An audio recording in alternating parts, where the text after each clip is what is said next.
What's up guys, Houndish here, and today we're going to be jumping in and taking a look at the Sleeper Simulant inside of Destiny 2, and I'll also do a quick breakdown of the basics of how you pick up the Sleeper Simulant. Firstly though, I've got to say a big thanks to my pal Soap RR for letting me jump in and try the weapon on their account. Super appreciate it, they got it really early. Anyway, now let's jump in and take a look at Sleeper Simulant in Destiny 2.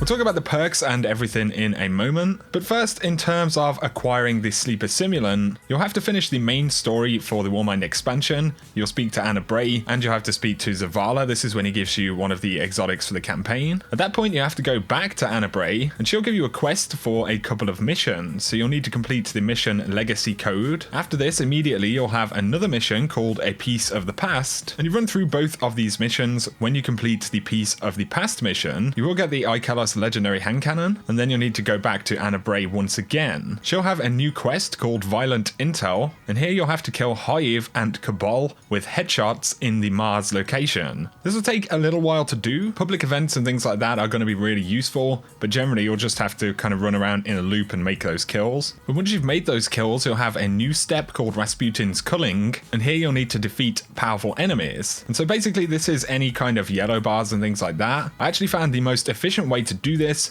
would be some of the public events or adventures on Nessus, or the Fallen Glimmer extraction events in general. If you make them heroic, you will get dropships with a ton of yellow bar vandals and stuff like that, and I pretty much completed this entire step by doing 1 or 2 public events on Nessus. Once you've made the powerful enemy kills though, you will have to complete heroic strikes. So obviously at the current levels, I was around about 337 when I was running heroic strikes. They are a little bit tougher, much more like Nightfall level difficulty. Of course, if you're a higher level, then they will get easier, but you'll have to complete the 5 heroic strikes, and once you've done this, you will get another step called Nodes and Protocols, and this is where you'll need to clear escalation protocol levels and access sleeper nodes. So the easiest way to do this is to go to Mars and complete the first couple of waves of the escalation protocol if you're underleveled right now. Of course, if you are perfectly capable of completing the entire thing, then that's fine, but if you're underleveled, you can do the first wave, and that will count as a wave completion. Once you've done all of those, you'll have to access sleeper nodes. So back when you first got the hand cannon and the first part of the kills quest from Anna Bray, you'll have also got an item called Nascent Dawn, and it'll tell you to complete patrols. What you're actually completing the patrols for is to get the keys that you need, and these are the synchronized keys that you'll need in order to collect loot from the music boxes on Mars. All of them have a kind of cryptic description of where you're going to find the particular music box for the key, and obviously people may get these in different orders depending on when you do them, but you will need to complete 15 of the sleeper pods, so it is going to be a bit of a grind. Once you've done this though, you will get the Protocol Perfected Form section of the quest, and for this you'll have to replay the Will of the Thousand Strike with an Ikelos weapon equipped, so you run it with the hand cannon. And once you complete this mission, you can return to Anna Bray and finally get the Sleeper Simulant. So certainly a pretty lengthy quest. I don't think it's going to be quite as lengthy as the music box quest, which is also going on at the same time. But as we can see right here, Sleeper is pretty solid. It does a ton of damage. It's worth me saying before I forget, when you pick up heavy bricks, you will get 2 rounds for the Sleeper. And in general, especially if you're running public events and things like that, there is plenty of ammo I've found with this weapon, which is pretty good. So my initial thoughts in general is that the weapon does put out a ton of damage. You can see it taking down these wizards with body shots. You can see it taking down enemies with a couple of body shots and a crit. It absolutely destroys the Fallen Walker in the event on Titan. But of course, in terms of the actual perks, we have Dawn Roshen. The weapon's laser over-penetrates enemies and refracts off hard surfaces. So that is the intrinsic perk, of course. We've got Polygonal Rifling for increased stability, Flared Magwell for increased stability and great increases to reload speed. We've got Moving Target, increased movement speed and target acquisition when moving while aiming down sights, and Composite Stock, slightly increases stability, slightly increases handling speed. So it's pretty much the sleeper that it was in D1.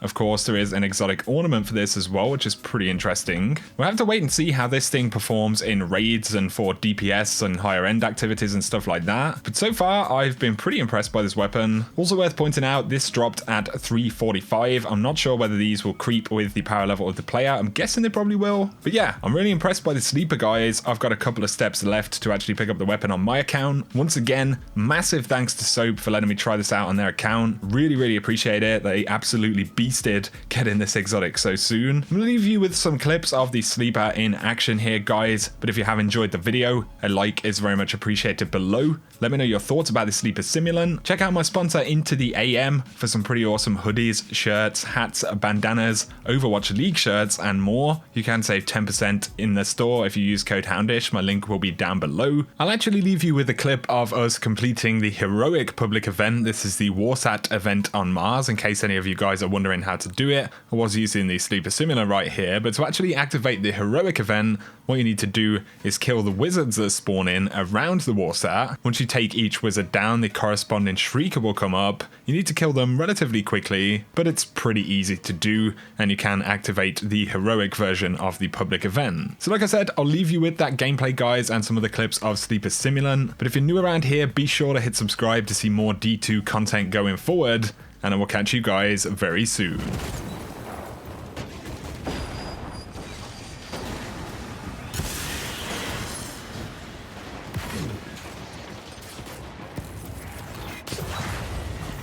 Suppression field is up.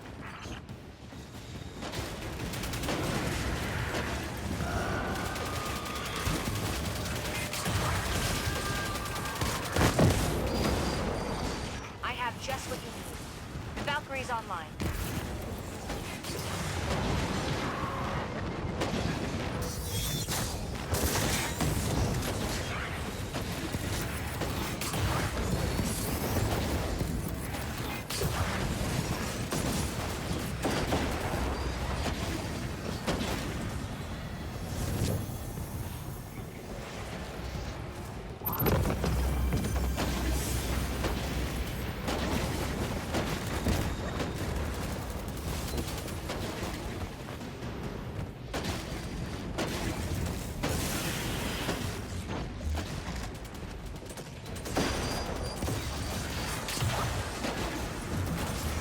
Suppression field is up.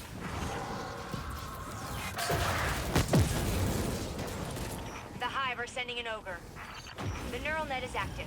I'm sending the javelin your way. We'll take care of it.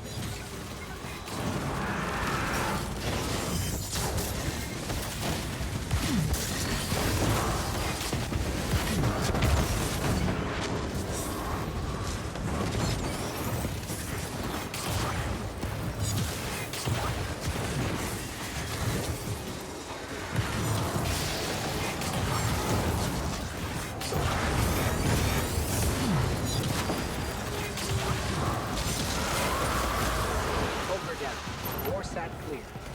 All in a day's work. Great job out there.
Another walker.